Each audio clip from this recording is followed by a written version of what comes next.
Yeah, what do you think? Nobody here.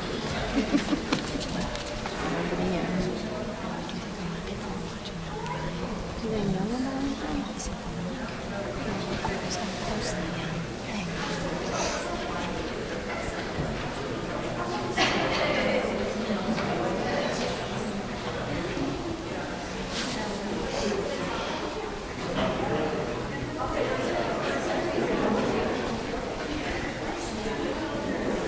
Well, I was gonna introduce, I feel like this is like two groups here. Okay, and this isn't introduce you. I just went down come there first when this introduces you, and then just be that. Here, I'll just stand. So for now, how we want to start with us all being up here? Because you're gonna introduce things and then. but I'm not introducing each of you, so I'm gonna let you, I'm gonna introduce Jackie, and Jackie's gonna introduce Yes. you. Yes. All So we right. thought maybe You could come up next after Do you wanna start down there? just by just doing the computer. Oh yeah. I'll do And then both. I'll- and then- Okay. And then then I'll get everything ready for Luke to come on, and then I'll put it back to what it needs to be, and then I'll. Yeah. Sounds good. Is Tony all set with the live link? Or I think so. I just tried to want it. I go, Tony, why isn't this thing live yet? he should be because people going in. Do they have music or whatever? I wondered. I asked Brandon. I go, why don't you music? I need a different board. He was getting at that stuff, but that's okay. Should we start down? I don't know many people watch it. It's to be like it's live and to Yeah. So are you gonna have to talk after these? Are you stand behind this? We're not gonna pace the stage like we're pretending earlier today. I'm already so nervous.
What time is it? 6:05?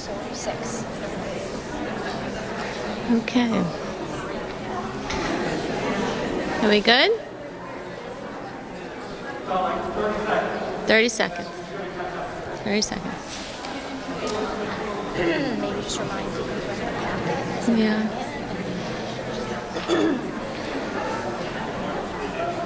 It's okay. Good. Okay, welcome everyone to the Guidance Department's presentation on the college planning process.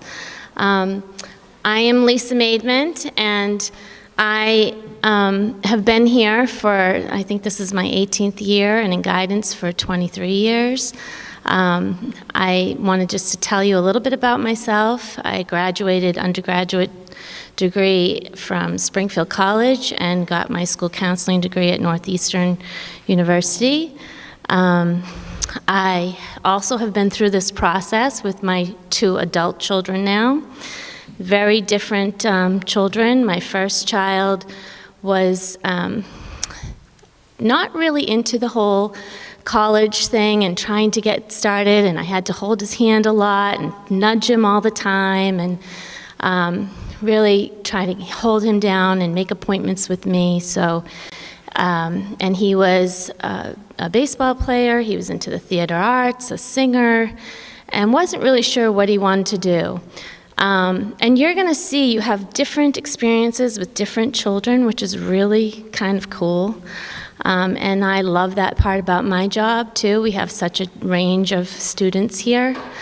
And so we ended up going on a bunch of tours all over the East Coast, and he decided he was going to major in theater, and he ended up out in Pennsylvania at a school called Muhlenberg College, a very small school. Majored in theater and media communications, and I was a little nervous about that, but he ended up in New York City and did a lot of shows and worked for a theater company and did well until the pandemic hit, and then there was no theater, so that was really tough on him. So he is now in LA pursuing his his MFA in screenwriting. So very excited for him, and that's where he is now. My journey with my daughter was a little bit different. She was an athlete. She was a gymnast all through high school, made it to states and nationals, and was highly recruited for a D2, D3 teams. And so she had her list. She knew where she wanted to go. She was all organized. She knew what she wanted to do. We went to all these schools. She ended up at Ithaca College, and then during tryouts, she tore her labrum in her shoulder and got cut from the team. So that was really heartbreaking, and she was all the way up in upstate New York, and we were crying over the phone, and so it was a tough time, but she ended up transferring and went to UMass Amherst. So a small school to a big school, but loved UMass Amherst.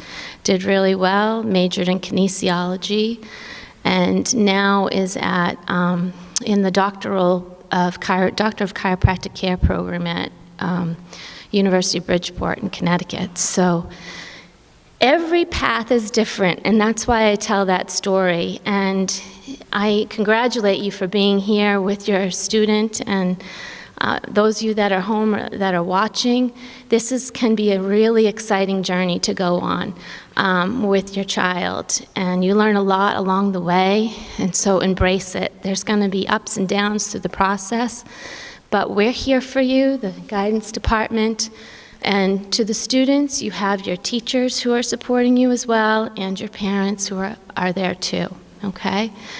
I have the privilege to work with students whose last names are A through F on my caseload. So we will be starting individual meetings soon after this presentation and getting to know you a little bit more personally and what you think your future plan is. Okay, so go to the next slide.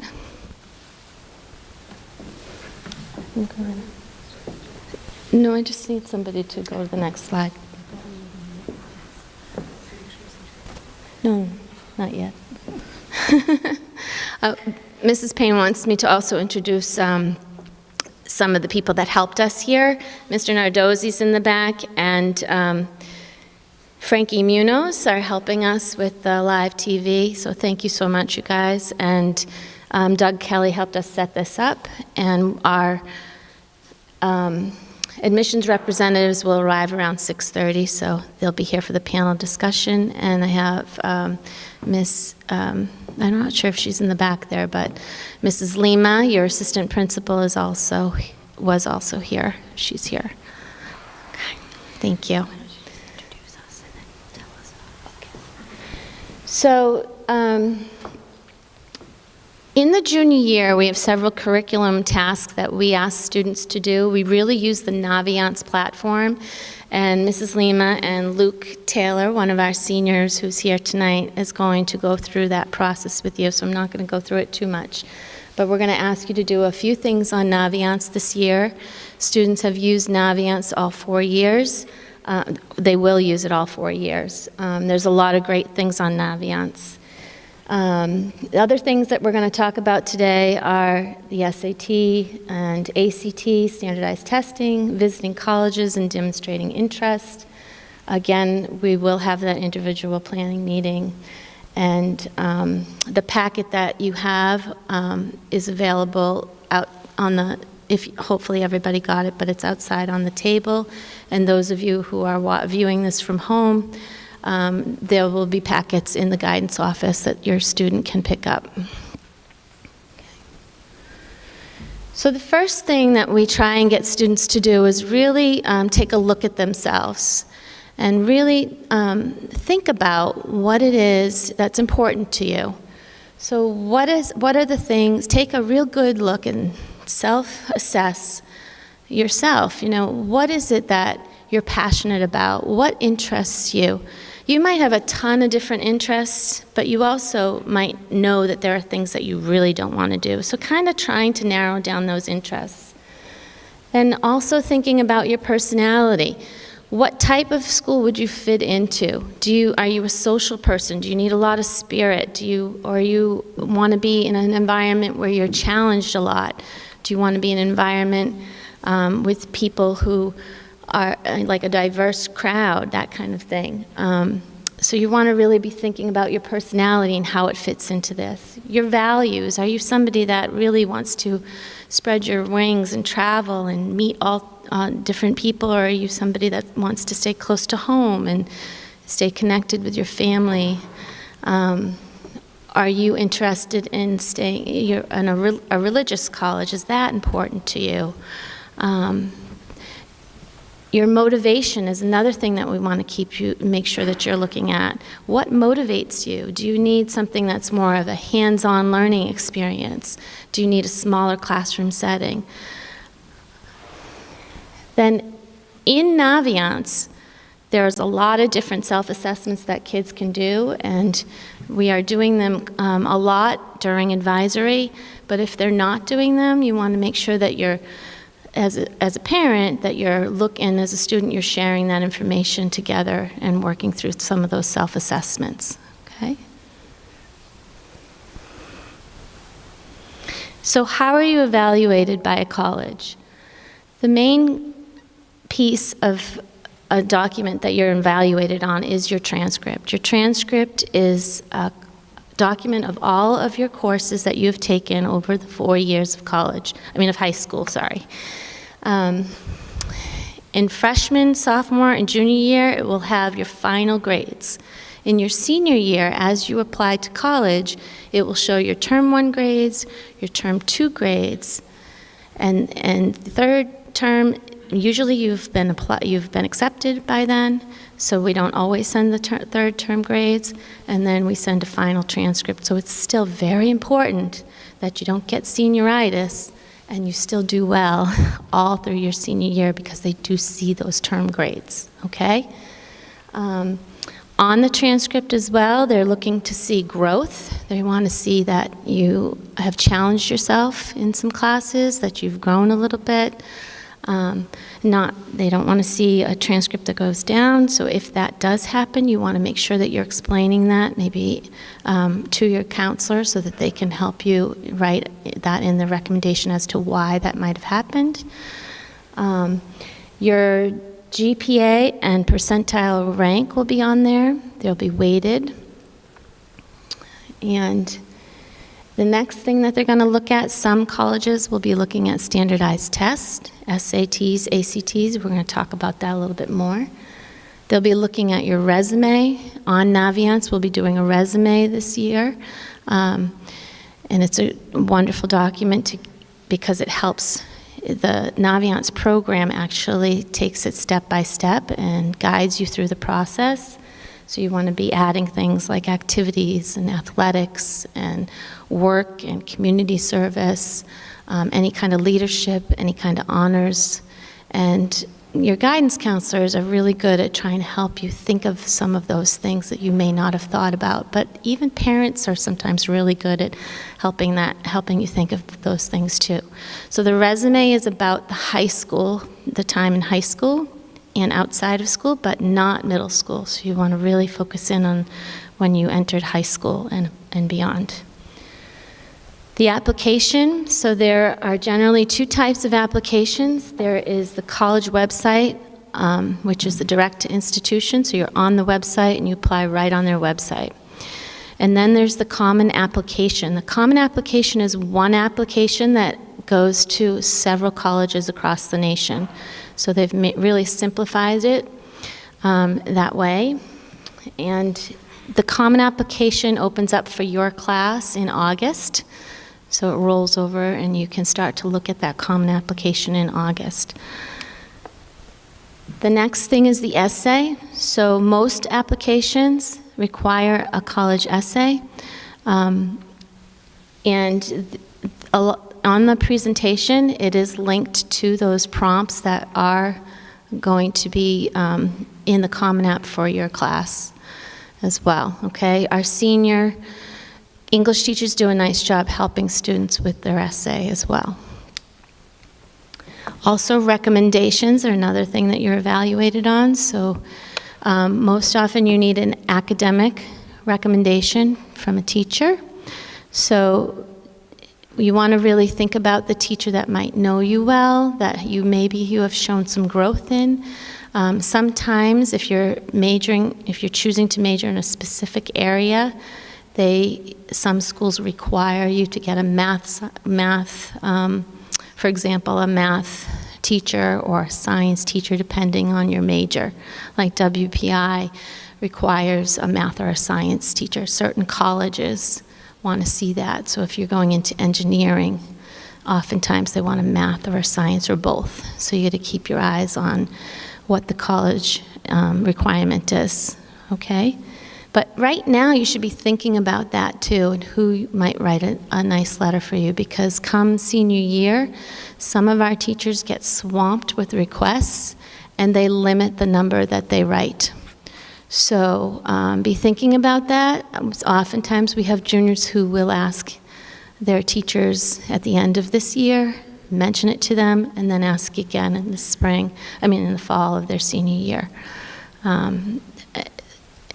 There are just definitely, like Mr. Lowell and Mrs. Hopkins usually have a lot of letters that they're writing. So those are two teachers that I would ask early.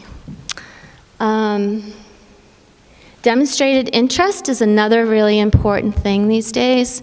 So demonstrating interest is in this world of social media and the fact that we've gone virtual for a lot of things. Colleges are actually documenting and looking at students and whether or not they've registered for tours or virtual visits, or they're attending sessions, informational sessions. They're looking to see if you are following their social media, Facebook, Instagram, Twitter accounts. So they're looking for that demonstrated interest. So that's something you can be doing right now. Also, if you're emailing and asking for information, you can be doing that too, okay? And we'll touch on that a little bit more. And then the last thing is something that sometimes happens for certain majors. So if you are a performing arts major, you might be doing auditions, might be a requirement. If you're a fine arts major, you might need to do a portfolio of your artwork. If you are thinking of doing any kind of media communications or TV media, you might have to do some portfolio of that work as well. And our teachers are fabulous here with helping students prepare those for those. Sometimes an interview is available. If it is, we encourage you to do that. And we will always help you prepare for that if that's something that you think you need help with. But take that opportunity, because that also demonstrates your interest. So SATs and ACTs, standardized tests. Since the pandemic, there's been a real shift in admissions to go away from the tests, and many schools are choosing to either do test blind. You'll hear the word test blind, which is they won't look at SAT or ACT at all, the college, or test optional, where they say you can submit it if you choose, or you may choose not to. So if those are choices, and if test optional is a choice, one thing to keep in mind is look at what is the average SAT score or ACT score of the student getting into that school. Look at your score, and if your score is compatible or higher, then you would send it. If it's not, then you wouldn't send it. And those are conversations that we can have with students too, about if they have questions about that. Sometimes, though, that if they say it's test optional, some majors might say, it's not test optional for my major. So you want to be careful you're looking at that. So oftentimes, like the nursing and the engineering majors want to see testing. Okay, so we have all these linked to, you can link to register for any of these testing. We often encourage students to take at least one of these tests in their junior year and at the end of junior year in May and June, because you want to keep that option open because there are still some schools that do require it. There's in the packet a lot of information about the differences, and there's some test prep that happens on each of these websites, and there's some other test prep links here too. Okay. Super scoring, I see that there. Super scoring means if you, for instance, if you take the test twice and you do better in math, let's say in the May test, and better in English, let's say in the June test, the college will super score, and they'll take the better of the two and combine those for your score. Okay? And then score choice is just you can decide which scores to send. Some of the more top schools, like the Ivy League schools, they want to see all scores, so they don't allow you to do score choice. And you'll find that on the College Board or the actstudent.org websites. Oh, and sorry, I missed that, but the fairtest.org is a great website, and the link is there. To go on to see whether the school is, they have a list of schools that are test optional or test blind. It's a wonderful website. So now I'm going to introduce Jackie Tremblett. She's going to speak about the college decision process. Hello, my name is Mrs. Tremblett, and I am one of the guidance counselors here for the end of the alphabet O through Z. And this is my 16th year here at DR and my 18th year in guidance. I have never been through this process before, as Mrs. Maben has, but I do have a junior at home that I'm navigating this process just like you are this year. So I know that it can be a very stressful time, but I also know that it's a very exciting time. And so I think I'm more excited than my son is about it. So with that said, I graduated from Boston University and Bridgewater State. So I think just having an experience at a state college as well as a very large university in the city has been really helpful with guiding students. So, if I can ever help in that area, I certainly will lend my experiences to students. So what I want to talk about today is the college decision process. One of the things that we are working on right now with juniors is really just getting them to think about what college factors they want to consider in their search. This is kind of a fun time for students because there's no immediate deadlines, there's not a lot of stress. So it's really a great time for kids to start thinking about where they're going to be happy the next 4 years of their life, and to start researching colleges that they might have heard about or might be interested in. So one of the things that we're seeing with the college trends in admissions is that back 4 or 5 years ago, it used to be that seniors would apply to colleges in January, February, and the winter months. What we're seeing now is that more and more colleges are offering a thing called early action, early decision. So students are applying now earlier and earlier to colleges. So we're telling you this now just because a lot of the earlier deadlines are in October, sorry, October and November, so the process has to really start a lot earlier now if that is what a student wants to do.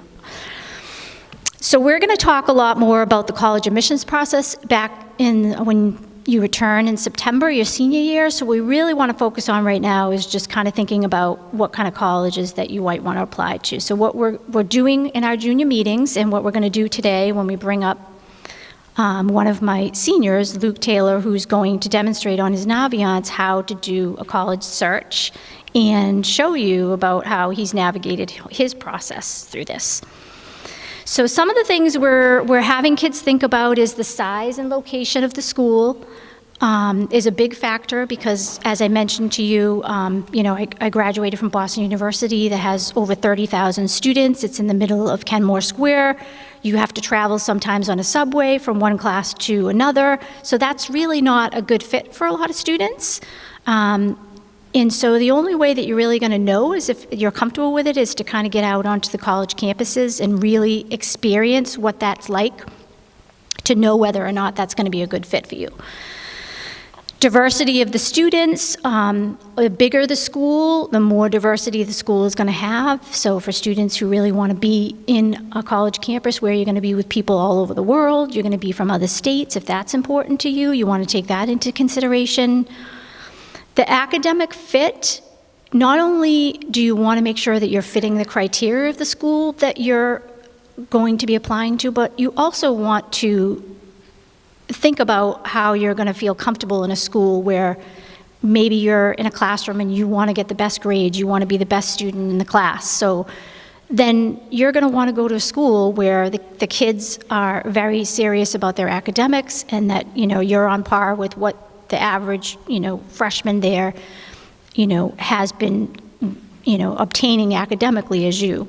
If you're the type of person that likes to be social and you want to go to football games and you really want to be involved in extracurricular activities, then you want to think about maybe a campus that has a lot of those things and that embraces that sort of social climate, because not every school does. If you know the major that you want to study, that is really helpful because many colleges are known for their programs, and sometimes colleges don't have the program that you're looking for. So if you do know it, we're going to show you how to plug that into your college search today. If you don't know it, which many students don't, and that's totally fine, just try to think about colleges that maybe have a major that you would be interested in pursuing at some time. Because if you have some interest that you think, oh, maybe I might want to do that, you don't want to be stuck in a college down the line that doesn't offer that. Financial and scholarship opportunities. As juniors, I'm sure you guys have heard that we give out book awards, we give out junior awards. Many of our seniors have gone on to apply to those schools that they've gotten awards and have gotten scholarships. And so if you do get something junior year, it's a great opportunity for you to think about applying there. And maybe Luke could speak on behalf of that because he's a Rensselaer medalist and received the Rensselaer Award last year. And I encouraged him to apply this year, and we'll see if he ends up accepting to go there. So it's all something to think about with when you get your financial packages to see what you get and what's going to be the best place. In academic programs, almost every college has a travel abroad program, an internship program, some sort of academic support center, but you always want to double check and just make sure if that's something that's important to you. Tonight, we're going to have Westfield State here, and they have a very comprehensive support center. So for any student that's on an IEP or maybe struggling with ADHD or something along those lines and is looking for a college that really takes kids under their wing and offers a lot of support opportunities, you may want to have some questions for the Westfield State rep today. Okay. So we talked a little bit about the academic fit. So what we are really encouraging kids to do is to have about 5 to 10 schools that they're considering when they come in senior year. We certainly have kids that apply to many more than that, and actually that's been sort of a trend in the last few years since a lot of kids are applying through Common App now. It's very easy with the click of a mouse to just add a college on and send off your application, because you're doing one application and you're sending it off to sometimes 15 or 20 schools. But you have to remember that there's college application fees for each application, and also you're going to have to narrow down your list at some point. So it's really a good idea to try to narrow that list down now, between now and the fall of your senior year, so that way you do have 5 to 10 schools that you're seriously considering. So we recommend that you have some probable, which is oftentimes referred to as safety schools, where your chances of admission are strong. You have, your GPA and your SAT scores are more than what the average incoming freshman of that particular college has. So your chances of being admitted to the school are, are great. So we recommend having a couple safety schools, and sometimes safety school is a financial safety. Not everybody can afford or wants to spend the kind of money that a private school offers. So a lot of times we tell students, make sure you have at least one financial safety that you know that at the end of the day, you're going to be able to afford going there. Target schools are, we're going to show you today when we get you on Naviance, we're going to show you where to find your GPA. We're going to show you where to compare yourself to the colleges that are on your college list in Naviance, so that you can kind of see what's going to be a good target school for you. What's going to be a school that you have just what the average incoming freshman has for that particular school, okay? And then we want students to think about maybe having a reach school on there, having a school that maybe you don't quite fit the criteria. Maybe they're looking for an SAT score that's 100 points more than what you have, or maybe their GPA is more than what you have. Some kids don't want to apply to a reach school, and that's fine, but we don't want to discourage kids from applying to their dream school if it is within a reach. I will say that, if you are thinking about an Ivy League school, that's a reach for any student. Every year they get tens of thousands of well-qualified candidates for their school, and they only accept about 5 to 6% of the students who apply. So it's a reach school for even the most perfect student. So we always tell kids, no matter how high you are up, no matter how great you are, no matter how long your resume is, it's always going to be a reach school. At some schools, you may be a good target for that particular school.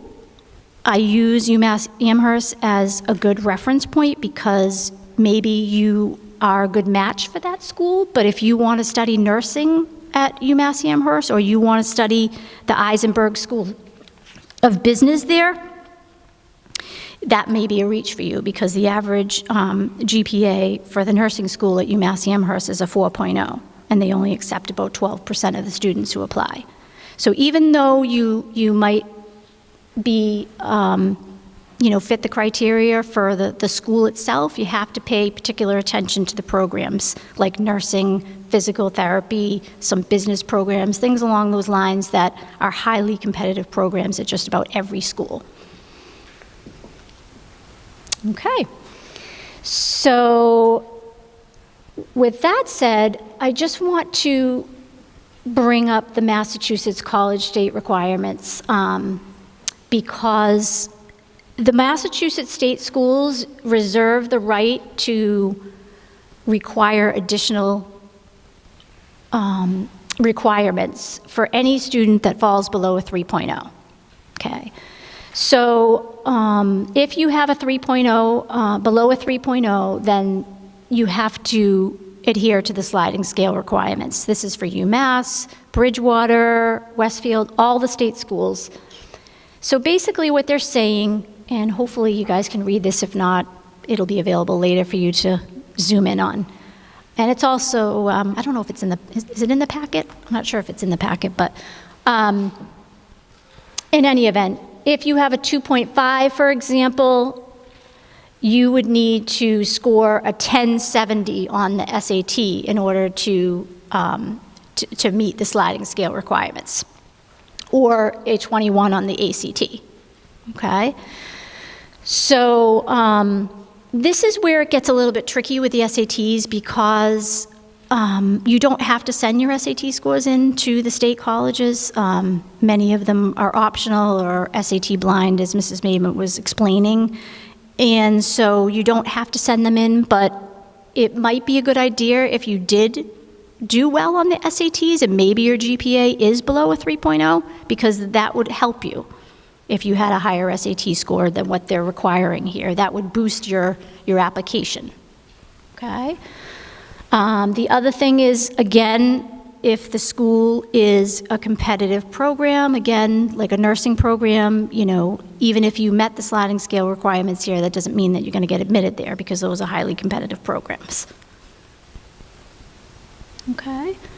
And we do have 2 admissions reps from state universities here that could answer any of your questions in more depth about the sliding scale requirements as well. So I'm going to invite my student Luke Taylor to the stage here, or do you want to come on up, Luke, and introduce yourself and say hello to everybody?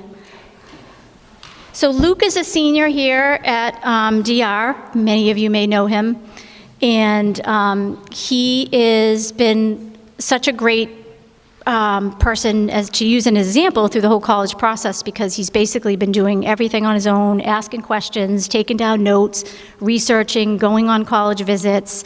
And so he's he's volunteered his time tonight for us to see his Naviance account and to walk us through how to navigate Naviance and do all the tasks that we're asking juniors to do. Do you want to say anything about your process at all, or you want to just get right into it? I think I'll just get right into it. All right, come on down. Okay, the mic so that you can speak. Okay. And This bring one? it down with you. Yeah. Yep. This one? Yep. Okay. So bring it this way so that it doesn't. Okay.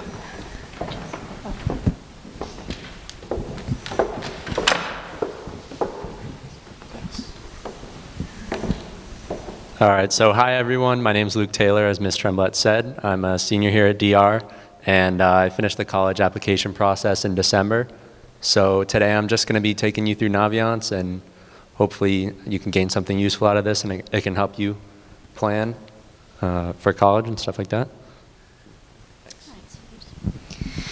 So Naviance is a platform that we use for all of our college career planning, all the way from freshman year to senior year. So we get them on freshman year, and we do personality tests, we do career exploration, and now junior year, we're actually getting students on to complete the college search, work on their resume, start researching colleges, get into colleges I'm thinking about lists together.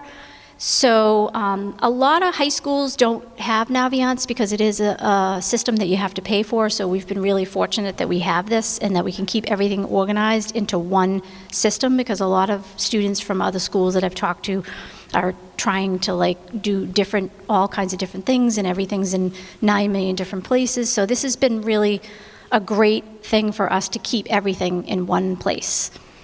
So Luke's going to start by kind of walking you through everything that we have on our PowerPoint. So Luke, if you could just show everybody where, so Luke is logged in, and everybody has their own email and password to get into this, okay? So if you want to look around at what your child is doing, just ask them for their username and password, and you can poke around and take a look at what they've been doing over the last 4 years. So you want to click on the mail icon. So we send messages to students all the time on here about messages about different things going on. So we tell kids to be checking it, especially when they get into their senior year, about different things going on. The next thing we're going to show you is the college visits. So go under colleges. So we talked a little bit about college visits and about making sure that you're, spending some time learning about the college. So pre-COVID, we used to have college admissions reps come into the building, and they would meet with students in our media center. Kids would sign up, and if that was a school that they were interested in and had a program, they would get a pass, and they would go down to media, and they would meet with the admissions rep, who actually reads the applications from this area. However, like everything else since COVID, they have now turned to virtual visits. So they will put their visit in here in Naviance, and if students are interested, they will hit the button that says register now, and that will ask them to put in their information, and then they'll get a link that day and that time to the visit. And it's basically a virtual meeting that you have with the admissions rep with any other DR students. Sometimes there might not be any DR students, sometimes there might be 20 DR students, we never know. So that's where you would find and sign up for the college visits. Okay, and then the next thing we're gonna do is, follow this PowerPoint here. We're gonna go on to, okay, so now we're gonna do, why don't you click on the careers? Okay, so we talked a little bit about students sort of exploring what they might be interested in. And so freshman and sophomore year, we got students on to do a career interest inventory. And Luke's going to pull that up and show you what he did, the career interest profiler. So Luke did the career interest profiler, and Luke, can you scroll down and kind of show everybody? So it gave him his top Holland traits, which is conventional, investigative, enterprising, and social. And keep scrolling down, Luke. And it tells him a little bit about his personality type, and it says view careers. So in his top scores, he can view different careers and see if those would be of something of interest to him. Okay, so you can ask your child to kind of look at that. With the whole COVID thing that we've had over the last couple of years and being online, some kids didn't get them done the way that we normally had, but they can certainly do any of them. There's a whole wealth of personality tests and career assessments that they can do if they're in a place where they really need some help with trying to figure out what they might want to pursue when they go off to college. Okay? All right, so go back up to the top, Luke, and we're going to look at careers right there. There's also a Explore Road Trip Nation videos, and that's where you can actually watch videos of people in different careers that are doing what you would like to do, and the people will talk about like what did they study when they were in college, what kind of skills do they use in their jobs, and so there's tons of videos in there, and so that's something we encourage kids to look at as well. Okay? All right, so then we are asking all juniors to do their resume this year. So if, Luke, if you could show them your resume. Okay. So, so Luke completed his resume. He went through all the different sections and put all of his stuff in from, we encourage every student to put an objective in. So he writes in that he wants to attend a 4-year university studying computer science and statistics. So that's helpful for a teacher who's writing a letter of recommendation for Luke to know that, because they can tailor their letter to kind of speak on behalf about what his math and science and computer skills are like if they've had him in that capacity. So students are going to be asking for letters of recommendations from teachers, and teachers are going to want to see this resume complete here at Naviance. Once you invite them to your Naviance for a letter, they can actually view your resume, okay? So click on that red button, Luke, and just show everybody all the different categories. So you can put volunteer, extracurricular, skills, music, athletic achievements, leadership stuff that you've done. So kind of scroll down a little bit, Luke, and show them, you know, some of the stuff that you've done on here. So it automatically populates everything into the resume for you, so you don't need to have any design background or technical knowledge. You just plug in your information and it automatically creates this beautiful little resume that you can save and print. So could you just show them that, Luke? Because you were saying that you saved it. So Luke was saying that he saved it and as a PDF file and was able to upload it to his Common App account, because Common App only allows you so many things that you can add. So if you have a pretty extensive resume, you can actually download that into your Common Application. So that would be right there under your saved resume. Okay? And in the packet, there's a detailed walkthrough about how to do that as well. So we are getting ready in the spring to start nominating kids for junior book awards, junior scholarships, different things like that. So we'll be going through the resumes and seeing what kids have been done and trying to match them up with things. So it's a really good idea to get this resume done in the next month or two. Okay? All right, so now we want to go to colleges and we want to go to Advanced College Search, where we're going to show them how to do a college search. Okay. So, Luke, do you want to just kind of walk everybody through how you decided on your search? Sure. So, do you want me to actually do a search now, or? Okay.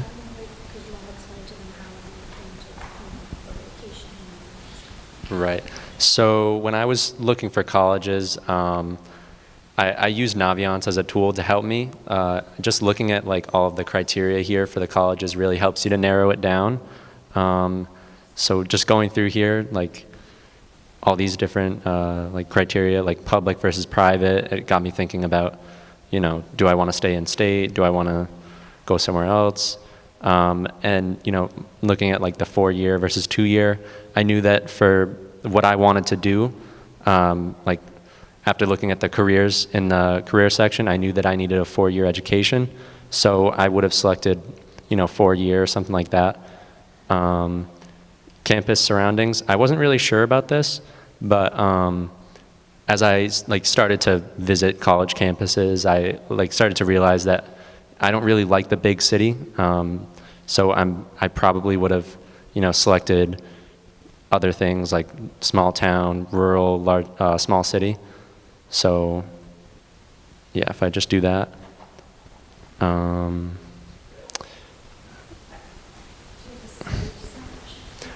sure. Yeah, so I can go through a saved search here. So a search that I've already done.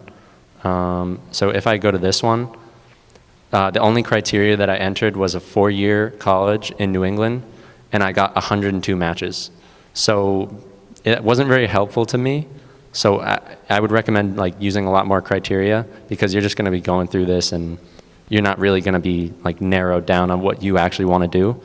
So for search 2, I added that I would want to be in a small town, and I wanted to look at public schools in New England. So, and then I also added some majors that I was interested in. And then after I did all that, it narrowed it down to 10 matches. So that was really helpful. And I could just go through, I could click on this, I could compare my stats to, you know, see what my, you know, chances were, how I stacked up to the average student. And then I could, if I was interested in it, add it to my colleges that I'm thinking about list. Do you want me to add it? Sure. Okay, so if I looked at Bridgewater State and I liked it, I would be like, okay, I'm going to add it to my colleges I'm thinking about, and then that would take me to this list here. All right, and I have a big list here. So this was before I narrowed down my college list.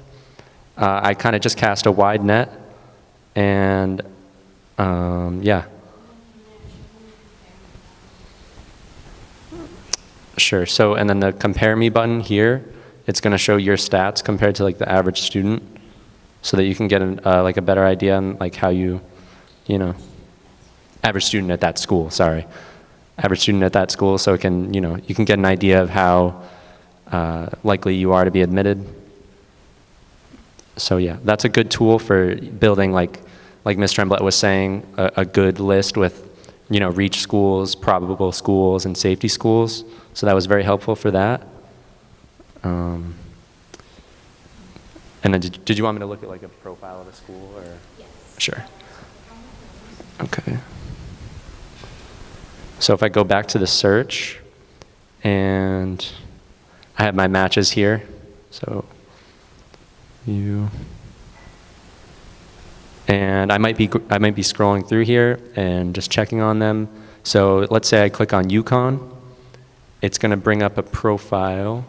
It's going to bring up a profile of the school and give you a lot of useful information on it. So as you can see here, there's like the admissions, graduation rate, the acceptance rate. That's going to give you a good idea on, like your chances. And this was very useful to me, the college overlaps. So basically this is just schools that are similar that students that applied to here also applied to. So if I click on this, so let's say I really like UConn and I want to find other schools that are like it, I would click on the college overlap, and then I would be, over here where I can see, UMass Amherst is a similar school, URI is a similar school, and this is like a really good way for you to find new colleges to add to your list if you, find something that you like. Yeah. Sure. So once you've, researched all of your colleges and you're getting ready to make a decision, you might want to add them to the colleges I'm applying to list. So I would personally recommend you, starting to think about this list in the summer, like at the end of summer at the latest, because I didn't really fully plan this out, and as soon as the end of September rolled around and, Ms. Tremblett was like, it's time to start doing this, and I didn't have my final list, I was kind of like I should have been prepared, that's all I'll say. But yeah, so these are some of the colleges I decided to apply to. And it's a mix of, schools that I know I'm pretty likely to get into, and then there's some schools that I'm a match for, and then there's a couple where I decided to shoot my shot at them. But yeah, and this is really important because it's also really important because of requesting letters of recommendation. So when you have this on here, you're able to request letters for the specific schools from your teachers. So basically everything relies on you having this list finalized, if that makes sense, because you need those letters of recommendation, you need to send your transcripts through here. So it's just really important that you start researching. You don't just wait until the minute you start to apply to finalize this list.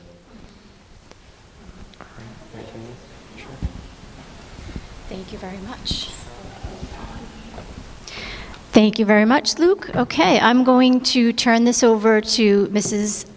Payne, who's going to finish up the rest of this. Good evening, everyone. I'm Jessica Payne. I'm the guidance counselor for juniors who have last names G through N. I remember that by thinking good night, just one of those things.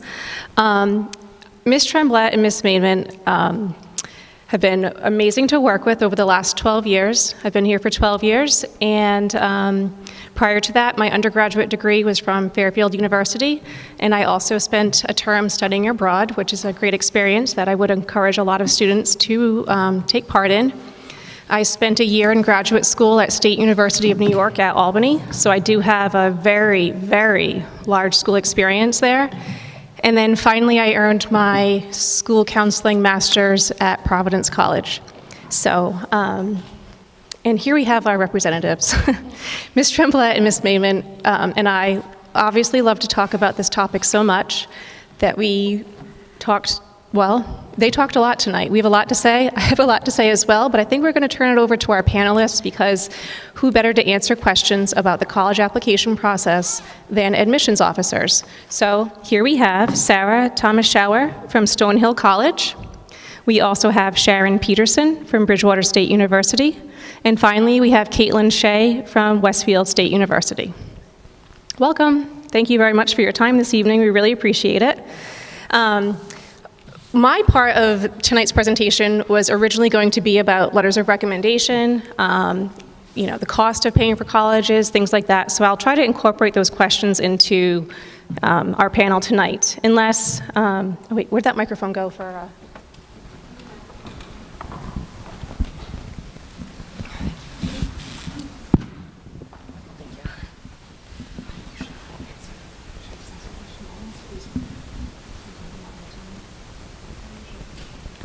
can just go back and forth. Yeah. depending on Okay, who. great. Casual.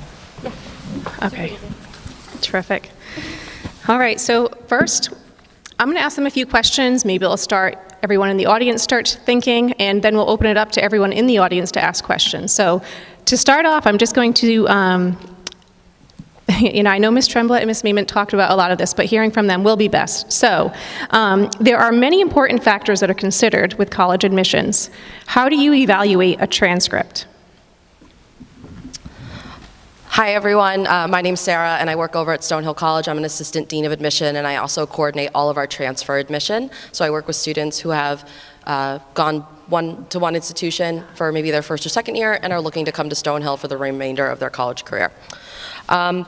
So when we look at the transcript for our first-year students, which is students coming out of high school going into their freshman year directly, we're typically looking for a student who has had a successful 4 years in high school. And what that means is that they have added additional rigor each year. So maybe it's a student who's starting off in college prep level classes in their freshman year and then going on to honors or advanced advanced college prep classes, depending on what every school offers, and then maybe ending with more honors or more AP or even dual enrollment classes, same thing for IB schools. And so we're always looking for students who have added additional rigor each year. The average incoming GPA for a student at Stonehill is a 3.3 on a 4.0 scale, so that's going to be right around that B+ average. So in general, we're looking for students who have either risen to have an overall GPA of around a 3.3, or for students who have consistently held that same academic performance. Something that all schools take into consideration is what was going on in a student's life in high school. Did they experience anything disruptive in high school? Maybe like a pandemic, or maybe moving, an illness, crazy things. So we always take into consideration what has gone on in a student's year.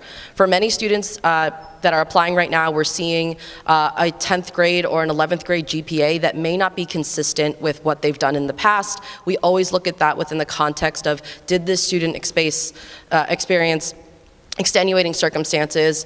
Did a student suffer from severe concussions? That happens quite a bit with our athletes. Were they out of school? Did they switch schools? So when we look at a transcript, we're not only looking at the grades and the classes they took, but we're looking at the student within the context of what they experienced.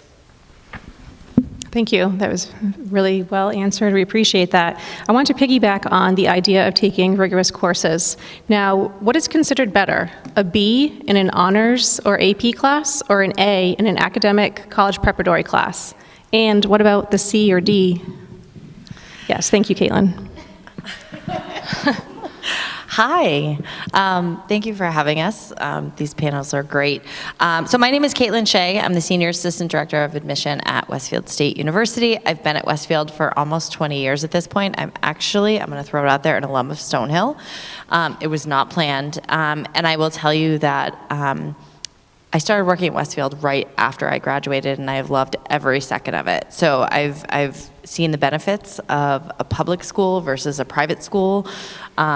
And they're both great in their own ways. So in terms of classes and level of classes, we want students to take what they can handle, right? So personally, if you feel like you can get a B in an honors or an advanced placement or a dual enrollment, do it. Challenge yourself.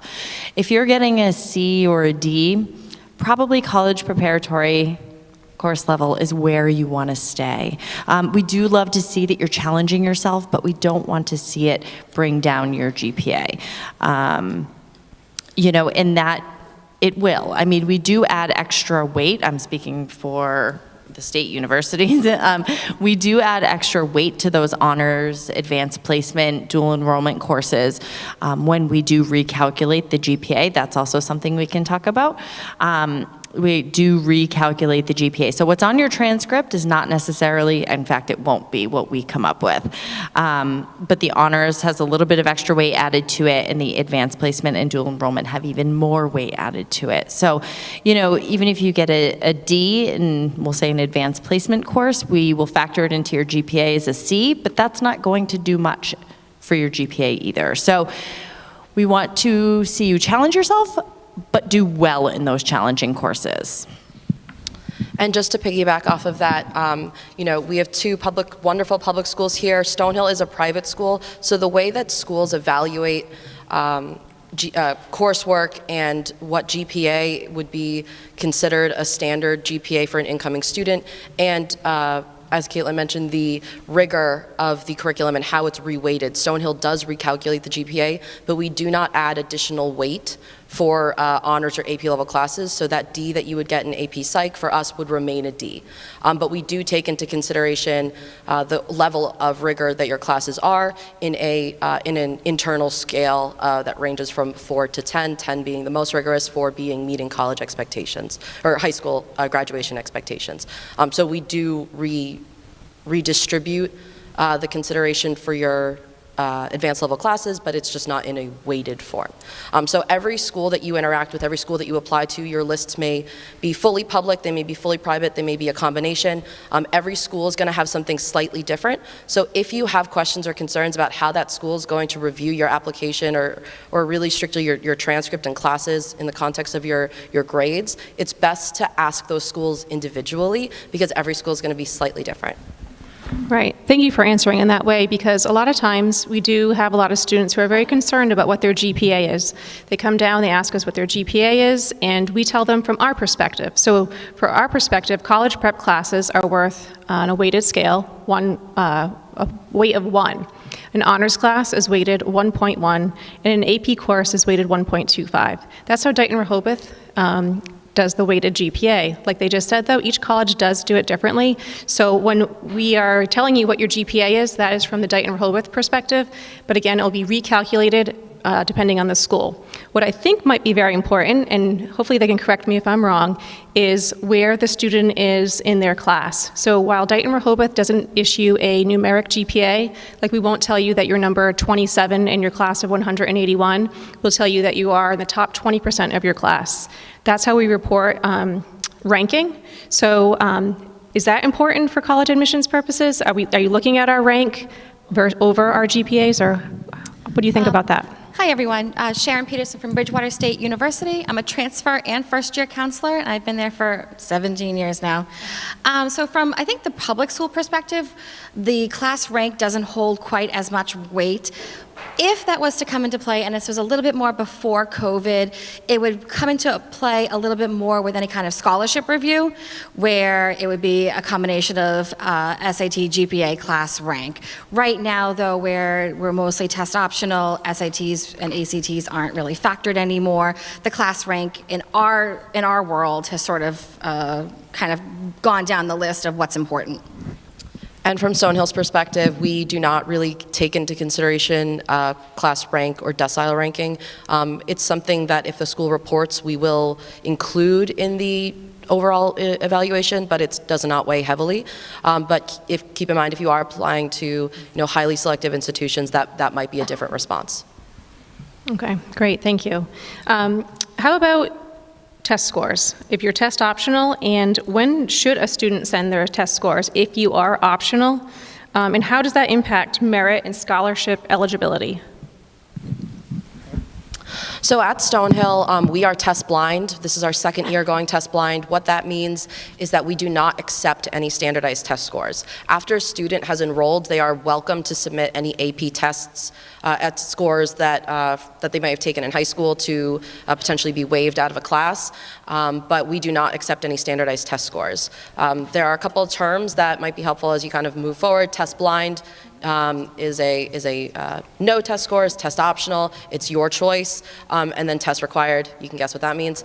And then at other institutions, keep in mind too that your exact program might not be test optional, even if the school is test optional. For example, a lot of schools, they may have a test optional policy for admissions, but for their nursing program, they may require test scores, or for their engineering program, they may require test scores. So always make sure you're double checking for your specific program if the school that you're applying to requires you to declare a program when you apply.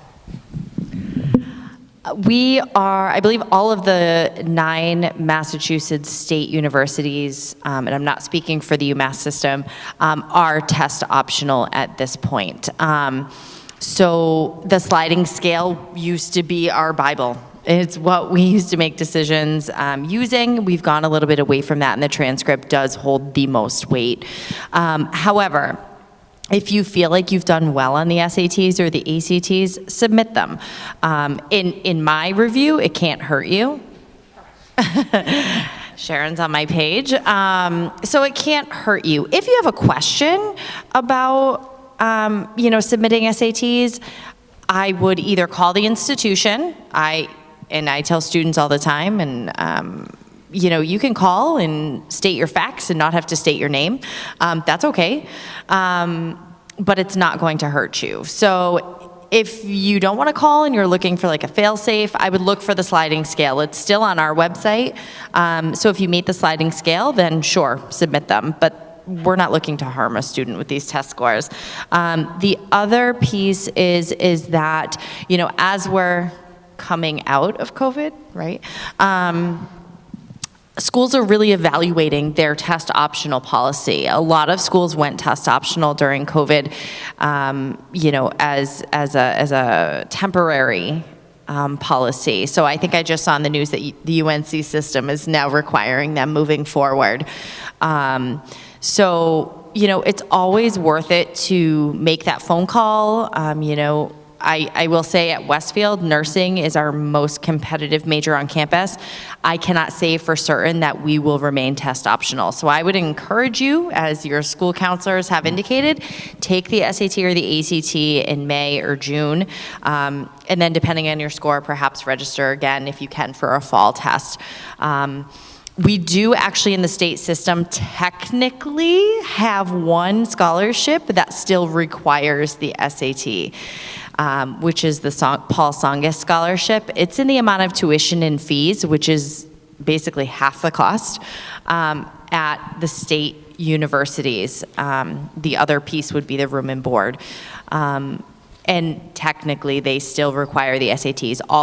We award 12 of these scholarships per year, and all 12 have exceeded the SAT requirement. But definitely call the institution. There's going to be a common theme with a lot of our answers, and it's going to end with, and feel free to reach out to the individual institution. Right, and we find that as guidance counselors too. We have students come in and have a question. They have like 8 schools, and we'll look at it and we'll say, yes, you're test optional for 7, but one is not, and this is the program you want to go to. And it's so funny. I love the look on a student's face when I say, oh, is it after 8? Is it after 8:30? Let's call right now. They're like, what?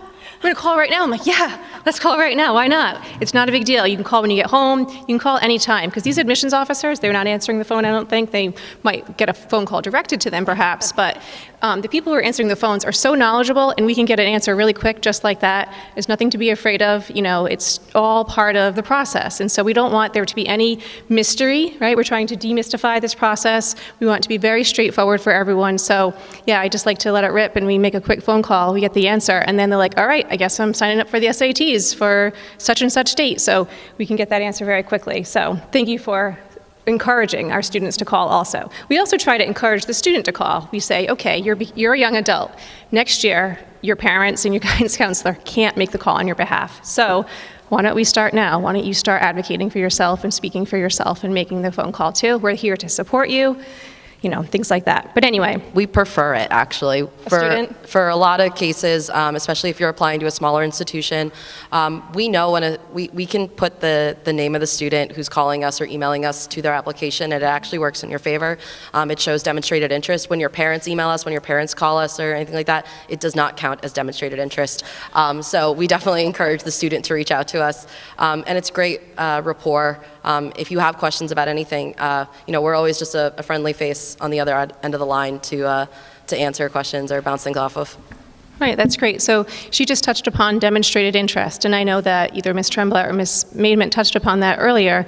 So is that a point system, the demonstrated interest? Like, are you tallying which students are following you on Instagram or liking your Twitters or tweets, or whatever? I'm so glad she's here tonight. So it's not a huge piece for us, I would say, throughout the state system. Do we track it and kind of monitor loosely? Yes, right? So, at the end of the year, we're all running stats and using data, and how are we going to travel better? How are we going to recruit better? How many schools are we going to visit? Things like that. And, one of our biggest pieces is, students who visit an institution, at least Westfield State, have a higher rate of committing to us. So they come, they see our campus, they fall in love, they meet our mascot Nestor, they, whatever.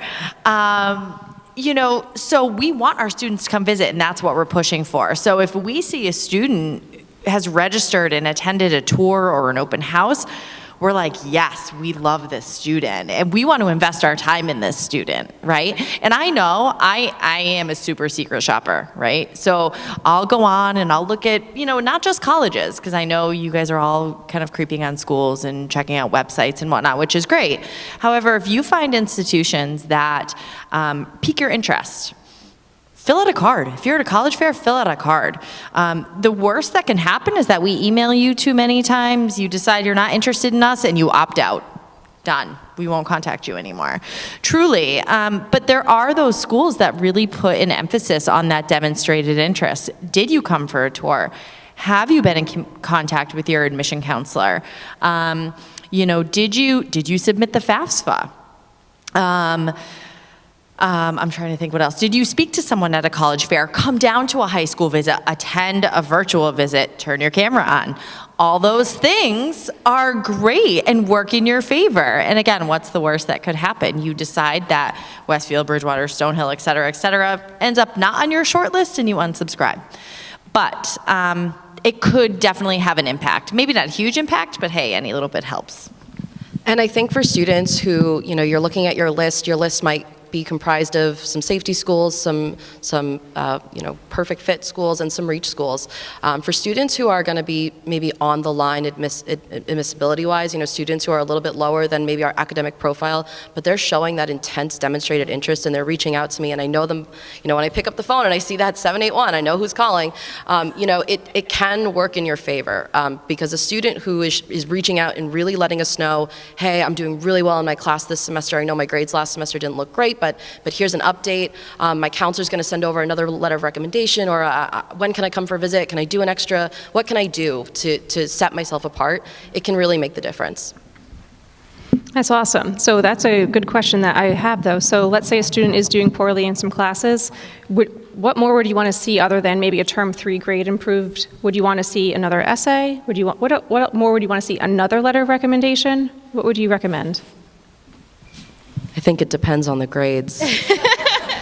Yeah, and it also depends on what the students do ultimately want to add to their files. So certainly, for the state schools, letters of recommendation aren't required, but certainly you can add them to your file. You can certainly add an additional, volunteer experience that you've done, or some community service. I mean, students are welcome to add to their files at any point in time. And then I just wanted to go back just to that prior question just for a second too, because I think it's also important for you to realize that the more that you interact with the schools, the better your reciprocal relationship is going to be with those schools, and you're going to start to envision yourself at those schools. So if you've gone to a tour, you went to an open house, you did an optional interview, you came to an accepted student day, you're kind of vesting a little bit more time and getting a little bit more into the schools themselves and kind of envisioning yourself there. So or envisioning yourself not there, because we often say you'll sort of know when you know if you set foot on campus, if that's a place for you. So interacting with the schools on any level is actually a beneficial aspect to you as well. That's great. So a question about applying early. Is there an advantage to applying early decision, early action, and what percentage of students are admitted under early action and early decision? I think the answer is a lot. A lot of schools, we get the data from a lot of private schools, your schools, showing us that the trend, I know Ms. Tremblett talked about the trends have moved towards a lot of students applying early. Not that you have to, we're just saying what the trends have been showing, but could you let us know about that? We always encourage early action. So for Bridgewater, it's November 15th, and you apply early, you hear early. In the past, it has typically been by mid to late December. Yeah, we were sending out decisions by like Thanksgiving this year. So if you're one of those students that likes to know way ahead of time, early action is for you. Early action is non-binding. and you still have until May 1st to deposit. So truly, what have you got to lose? In the Bridgewater world, if a student doesn't quite meet those early action standards, we never deny, we defer to the next round of applications for further consideration. So typically for early action, you haven't had a chance to submit, let's say, senior year grades yet. And senior year ends up being like a rockin' year for you. You can submit first quarter, second quarter, even third quarter, heck, even sometimes final, and we will continuously look at that student without you having to do anything additional to your file. If you had opted not to take SAT scores and now you're like, hey, maybe I should, and you submit those and now you qualify, we look at that and can admit you based off of those. So for the state school system, applying early, hearing early, and then being able to sort of have a better idea how the rest of your senior year goes is always a good thing. That's really excellent information for our students to have, and we'll have to make sure to let everyone else who's not here tonight know about that. Because some schools you apply early action to might not offer you admission under the early action, and then that's it. However, it's really nice to know that our state school close to us, an excellent school like Bridgewater State University, will, did you say defer you to the regular admission pool? Correct. So that's wonderful. It's a second chance. You know, you can show them more about yourself. So I think that's really helpful for our students. So there's also a little bit more to this with early action that I think all three of us will probably end up talking about this topic because it's a hot button topic in our world. So additionally with early action, you know, you get to hear back earlier, you kind of get the application done earlier. It's great. I was a big fan of it when I was a student. I'm still a big fan of it. But it's not for everybody. Not every student is going to be the right fit for early action deadline, partially because it's early. If you are someone who doesn't think they're going to have a lot of time this summer to dedicate to touring colleges or preparing that essay or having time to meet with your counselors early on next year, applying early might be a lot of pressure, and you might find yourself in late October scrambling to fill out the Common App with a lot of rush and not as much attention to detail that you might give if you had more time. Applying early doesn't mean that you're any better of a student or any better of an applicant.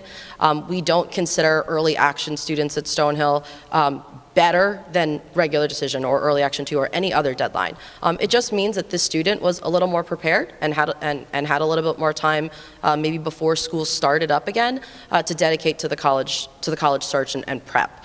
So as you look at your grades and at the end of your junior year and you say, you know, 9 through 11 has been really solid. I feel like my 12th grade is going to be about the same, and I have plenty of time this summer and early fall to dedicate to this college process. Then I would absolutely suggest applying early, because who doesn't want to hear early and kind of get some good news under your belt before the holidays? But if you're someone who feels like that first semester senior year is going to be your opportunity to show your strengths or take the more rigorous class and show colleges that you can do really well in it, or maybe there was a year where you had a concussion and your grades weren't what you wanted them to be, and you would like another semester to bump up that GPA, then maybe applying regular or a later deadline in January or February would be a better fit. So that way you're not rushing through that first semester or not getting a chance to show any additional growth. I see students all the time apply it early, and I say, man, I wish they applied it regular. They're on an upward trend.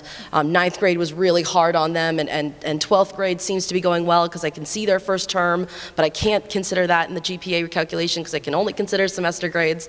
And I would say, man, I really want to see the student a little bit later on, and then we would defer them. But sometimes getting a deferral can be a little disheartening, and the student might lose interest and say, actually, never mind, I'm going to cut my losses and move on.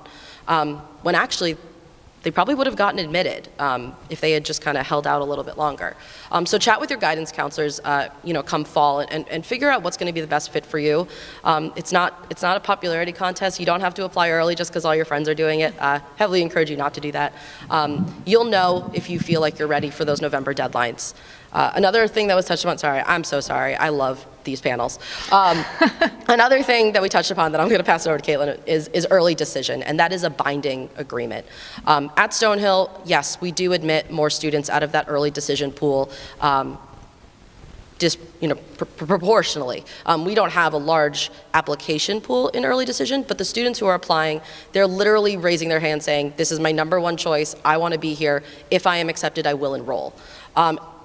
talk about demonstrated interest there.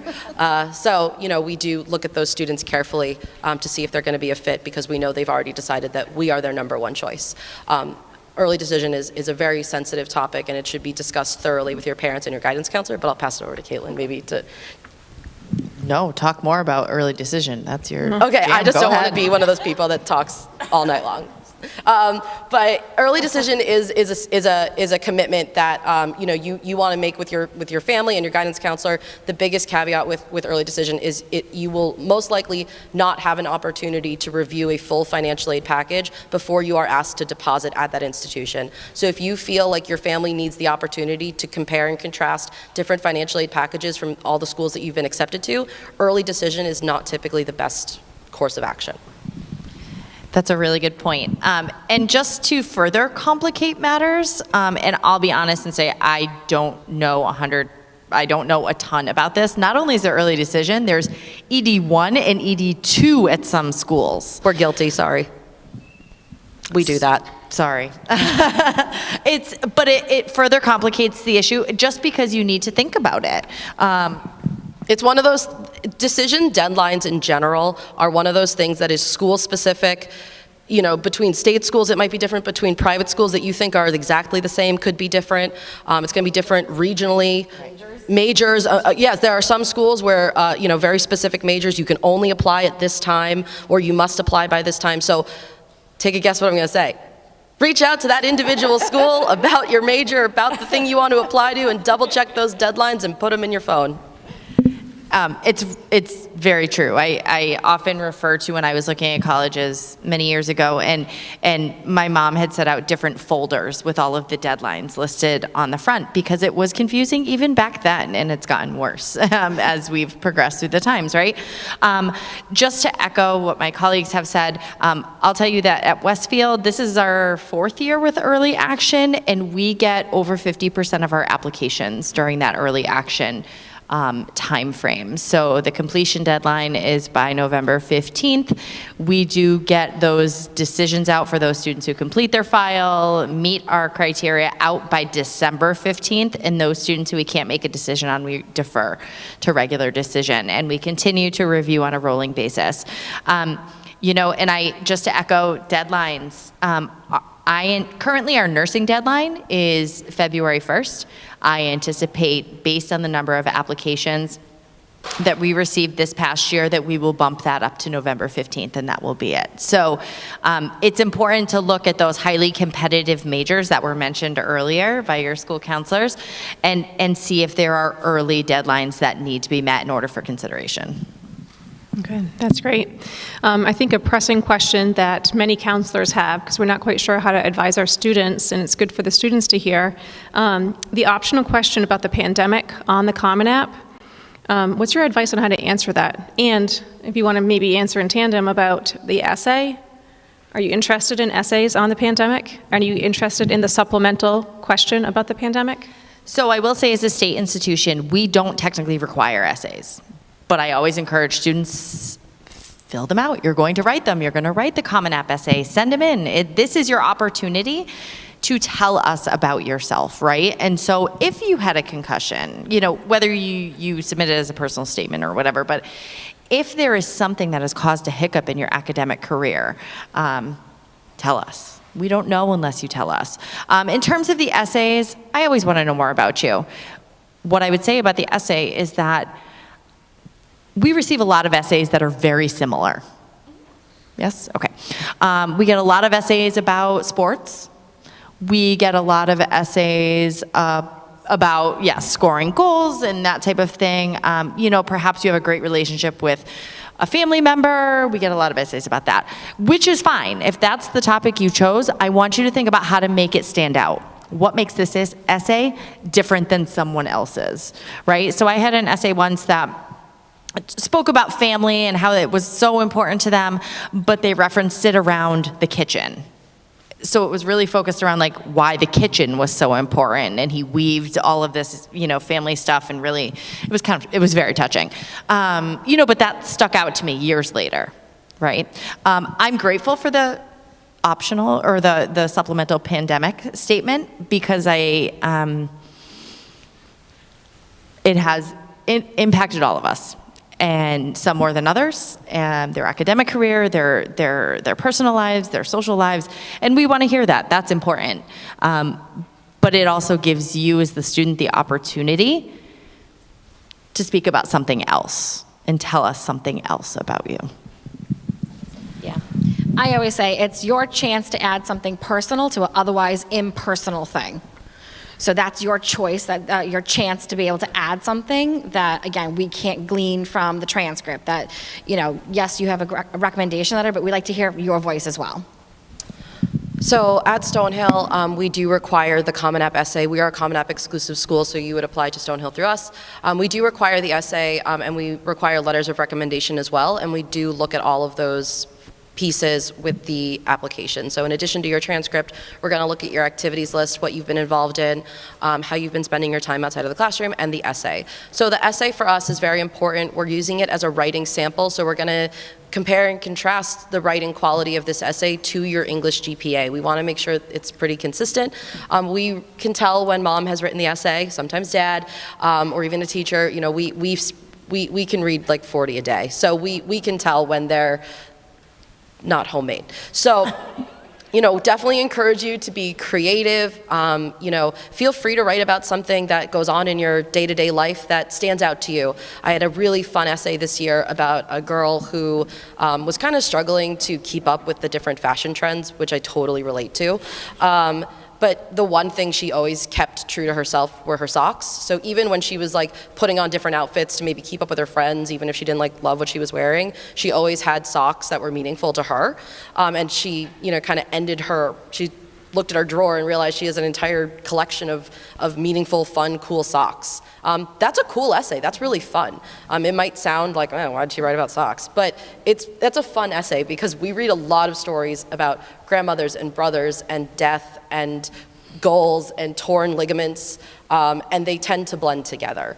But the students who write about something that we could never find out about in the rest of their application, those are the ones that really stand out to us. One of my colleagues always says, look at your activities list and don't write about anything on that activities list because they already know you're doing it.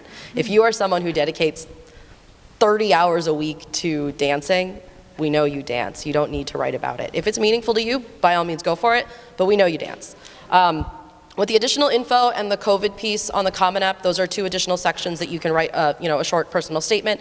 I definitely recommend making sure that you're using those spaces wisely. Because we read so many applications, you know, we want to make sure that what we're reading and using our time towards is going to provide additional context to your application. So if you did suffer an injury or a family loss that may have impacted your grades or your time in high school that might be reflected in your transcript, that's a great place to use that additional info piece. And then with COVID, same thing. You know, just make sure that you're using that box tastefully. Just because there is an optional piece doesn't mean you have to fill it. But we do encourage you to always, you know, take an opportunity to tell us more about yourself and your story. Context is key throughout everything. That's great, thank you. I mean, I have a ton more questions, but how about anyone from the audience? If you want to ask a question, I can repeat it through here so everyone can hear it, and then our panelists can answer. Yes? What's your viewpoint on gap years? Oh. Gap years? So the question was, what's your viewpoint on gap years, in case anyone didn't hear it? Gap years are great. For a lot of students, I work with transfer students as well, and so I see like everything. When you work with transfers and first years at the same time, you see everything. Gap years are great. For some students, it's going to be the right fit. I see a lot of students who maybe like by their birthday are a little bit younger in their grade and they decide to take a year for personal growth or volunteer work or try something new. That's great. You know, make great use of that time. There are some options with colleges where you can actually deposit and then defer a year. So for us, it's called a defer deposit, you know, super creative. And you can put off a year and enroll the following year and maybe use that time for your own growth. My only recommendation is if you're going to take a gap year, just be mindful of any classes that you want to take, in the sense that if you're going to take a gap year, but you want to take college credit in that time.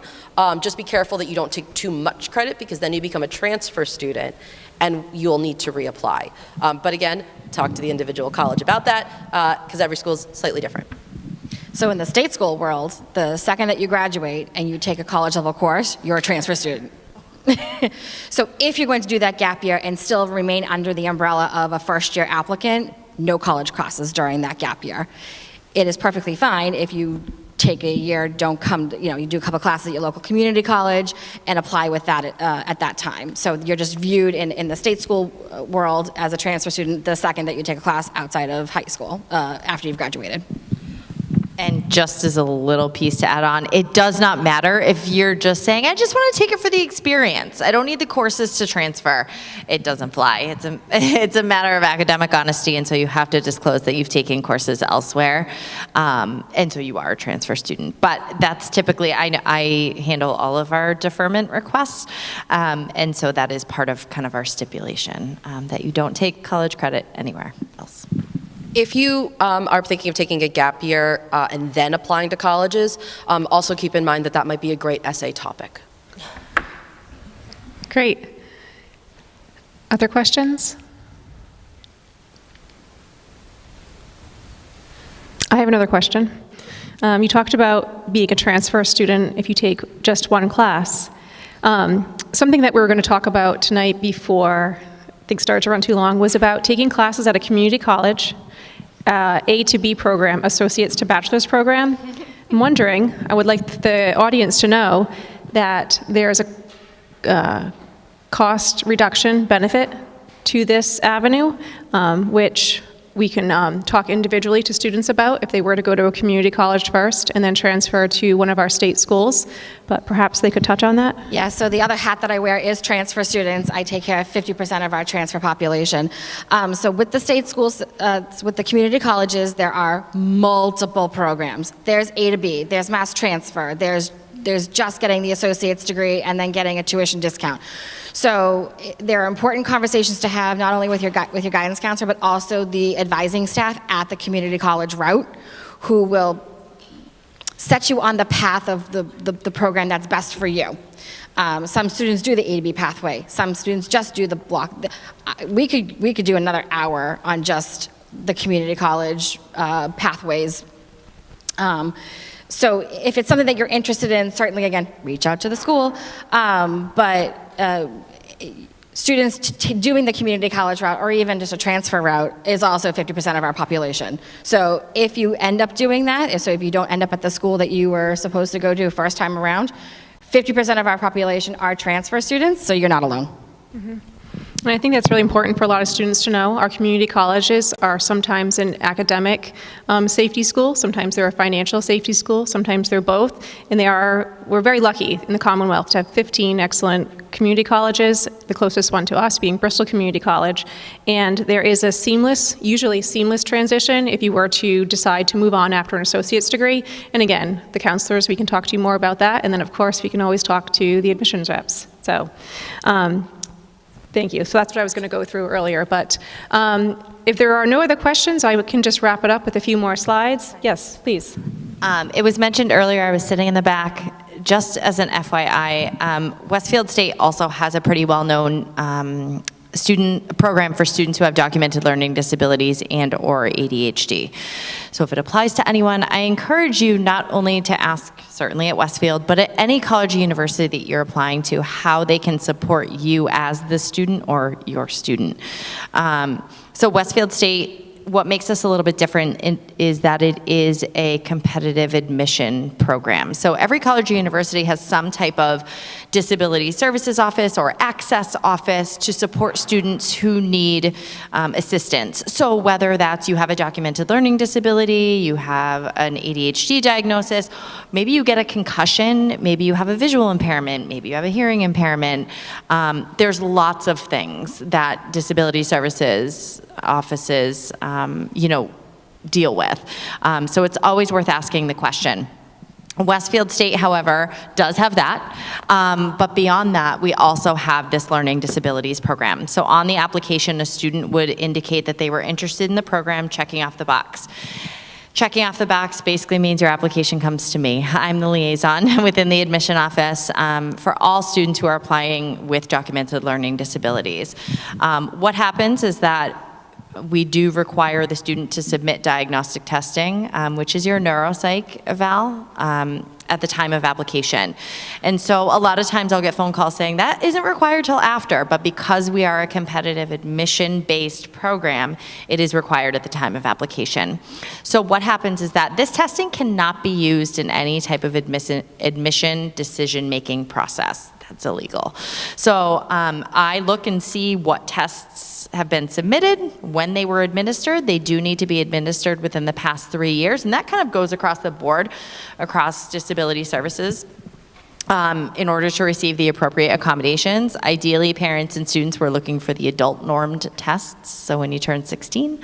And then I do the same evaluation that I would do on any student. So that's recalculating the grade point average, counting up the required units as set by the Department of Higher Ed. And then I send everything over to our Bonacos Academic Center, which houses our learning disabilities program.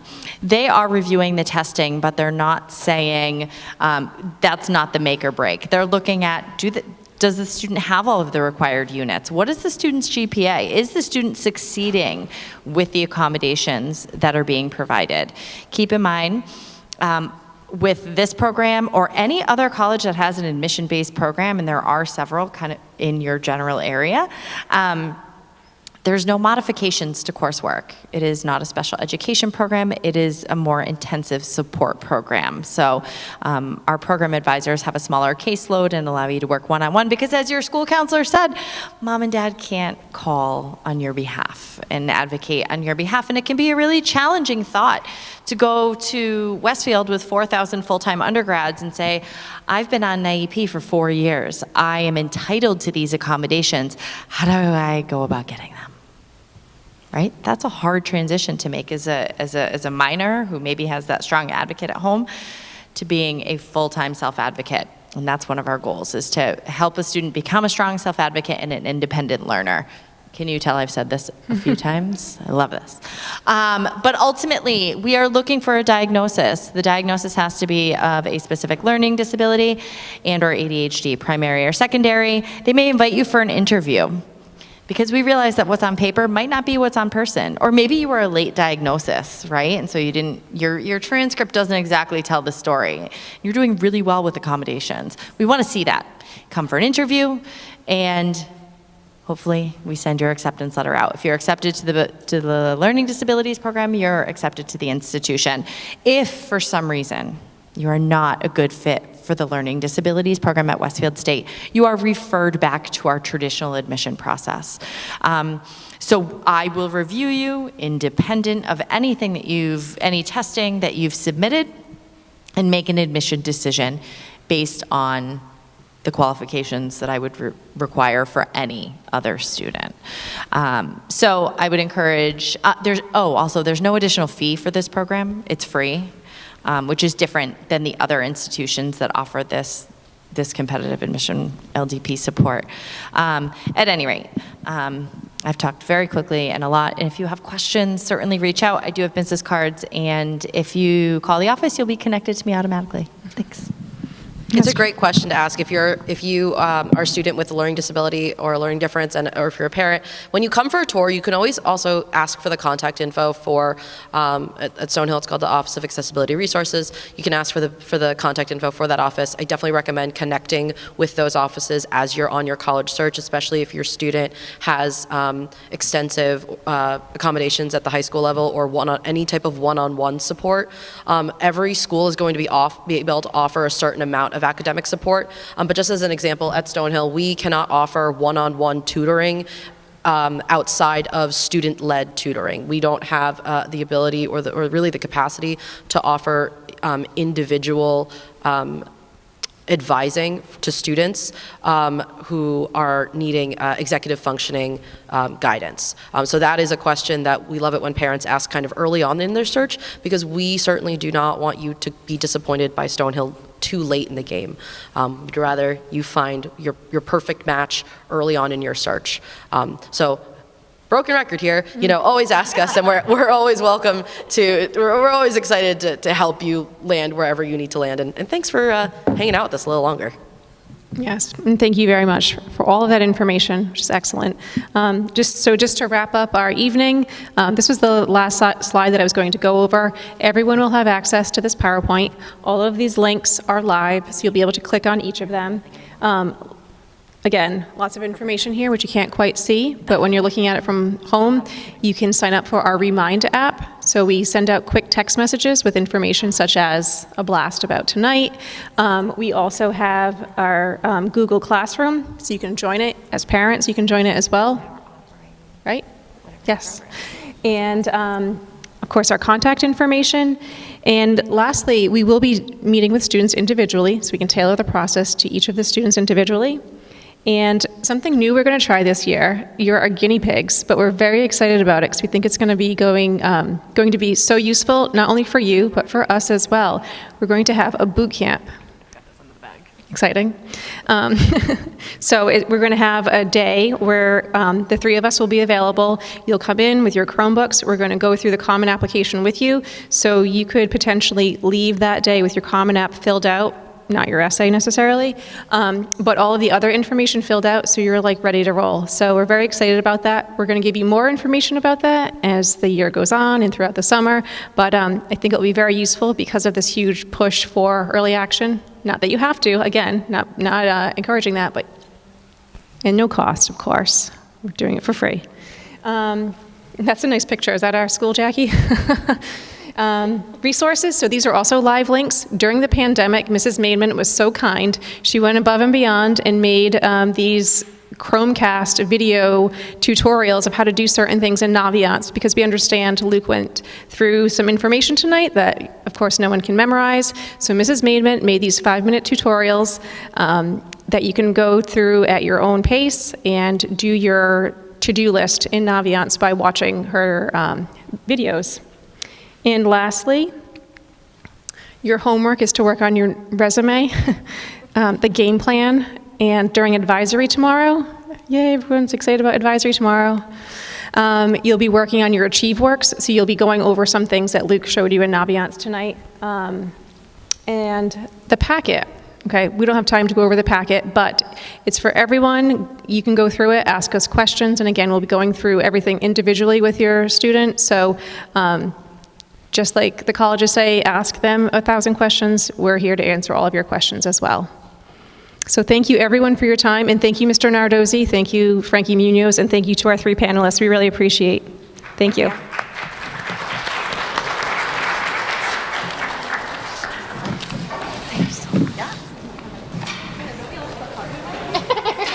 I always joke because these panels could be just 2 hours of us just going back and forth. There's no need for anything else. We just